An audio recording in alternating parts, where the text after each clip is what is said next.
नमस्कार विद्यार्थियों, मैं धीरज कुमार गुप्ता, सहायक आचार्य हिंदी, राजकीय महाविद्यालय कामा आप सभी का हिंदी की ऑनलाइन शिक्षण कक्षाओं में स्वागत करता हूं। हम अध्ययन कर रहे हैं श्री उदय शंकर भट्ट जी द्वारा रचित एकांकी पर्दे के पीछे, जिसमें अब तक हमने देखा कि डॉक्टर को सेठ जी बुलाते हैं। वह डॉक्टर सेठ जी का इंतज़ार करता है। दीनू, रामधन और डॉक्टर के बीच में चर्चा होती है। इसी बीच सेठ जी की गाड़ी आती है और सेठ जी आ जाते हैं। आगे हम देखते हैं, सेठ जी डॉक्टर साहब को देखते ही आ गए और दीनू से कहता है, जा डॉक्टर साहब को थोड़ी देर घुमा ला। दीनू डॉक्टर साहब को लेकर बाहर निकल जाता है। साथ ही साथ वह बड़े मुनीम को आवाज़ लगाते हैं और उनसे पूछते हैं, क्या भैया बदल दी गई, आगे अब क्या करना है। मुनीम जी ने कहा, सेठ जी जो काम बताया था वो हो गया है, किसी को भी पता नहीं चलेगा। सेठ जी, फिर भी चौकस रहना, क्योंकि बेईमान करने वालों की तो ऐसी की तैसी, हम जानते हैं, हम भला क्यों बेईमानी करते। मुनीम जी बताते हैं, ये तो व्यापार है, दो पैसा सभी कमाना चाहते हैं। मैंने भी कहा, वैसे ही कुछ तो सरकार का है, हम नहीं चाहते। सेठ जी अपनी बातें करता है और अपनी डींग हाँकते हुए कहता है, बात करो तो ऐसी, आदमी गिरफ्त में आए मैं सब देख लूँगा।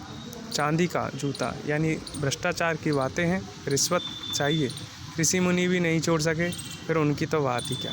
ख्याल रखना पड़ेगा, न हो दो चार फेंक दो उसकी तरफ, कुत्ते को रोटी का टुकड़ा डाल दो, काटना क्या भौंकना भी छोड़ देता है। यानी वर्तमान समय में या उनके तत्कालीन समय में जो भ्रष्टाचार की बातें थी उसी के बारे में बातें हैं और उसी के बारे में सेठ जी मुनीम जी को बताए। मुनीम जी कहते हैं, मुझे क्या बताते हो सेठ जी, मैं तो इसी घर में पला बड़ा हूँ, मैं तो इस घर की रग रग से वाकिफ़ हूँ। और मैं जब बीमार हो गया तो खुद काका जी मुझे देखने गए थे। हकीम साहब से कहा था, पैसों की कोई दिक्कत नहीं है, बस छोरा ठीक हो जाना चाहिए। इसी प्रकार से सेठ जी कहता, हाँ मुझे याद है, तुम्हारा ब्याह भी मैंने अपने हाथ से किया। फिर मुनीम जी घासीलाल से पूछते हैं, भाई भैयों की क्या पोजीशन है। घासीलाल जी कहते हैं, सब ठीक है।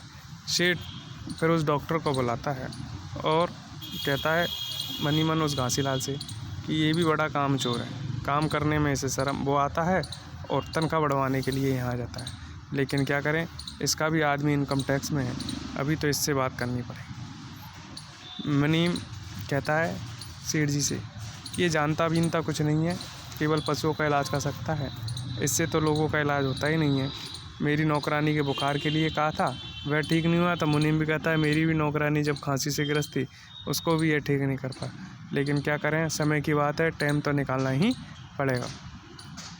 डॉक्टर साहब आ जाते हैं। डॉक्टर साहब से हालचाल पूछा जाता है सेठ जी द्वारा। डॉक्टर साहब भी सेठ जी को मीठी चुपड़ी बातें करके बताते हैं कि इस अस्पताल के कारण आपका देश भर में नाम हो रहा है। दो अखबारों की कटिंग उनको दिखाते हैं, आदर्श और लोकपंच की। सेठ जी देखकर प्रसन्न होते हैं। साथ ही साथ सेठ जी कहते हैं कि बड़े अखबारों में भी अगर हमारा निकलता तो कुछ बात बनती, मैंने इस अस्पताल के लिए 30,000 रुपये खर्च किया है। इस तरीके से सेठ जी और डॉक्टर साहब दोनों वार्तालाप करते हैं। इसी बीच में सेठ जी के पिता का भाई अर्थात उनके काका जी आते हैं, जो शुद्ध मारवाड़ी वेश में दिखाई देते हैं। आगे की चर्चा कल करेंगे। आज के लिए इतना ही, धन्यवाद।